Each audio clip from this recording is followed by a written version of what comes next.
So we learned that the A62 Ralley package, the Ralley instrument cluster package, was different between the years, that the 70 and the 71 were the same and the 72 and the 74 were the same.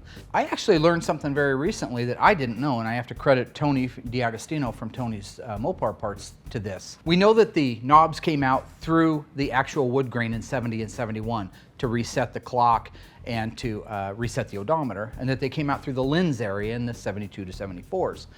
But I also stated in that the tachometer was an 8,000 RPM tach in 71, and then in 72, it went down to a 7,000 RPM tach. That part's not true. They actually kept the 8,000 RPM tach through 72, and it was a rolling change. So towards the end of the 72 model year, you started seeing the 7,000 RPM tachs. And then also, I have said this before too, I thought the first time I sat behind a Ralley instrument cluster was in my cousin's 70 Barracuda Grand Coupe. It was a cool little car.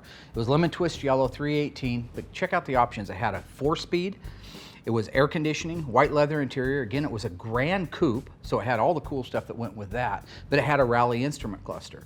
And we had been shopping cars for several weeks, looking at stuff. There was a lot of junk out there. When we went to look at the car and sat down behind it, that instrument cluster, the way it swooped around, it felt like an airplane. It felt like you were in the cockpit of an airplane. And fire it up and watch that tach bounce to see all the gauge going, the 150 mile an hour speedometer. I mean, for me, it's probably in the top 5 options that you could have got on a Mopar that are the coolest and the sexiest, and in my mind, at least, the most functional as well.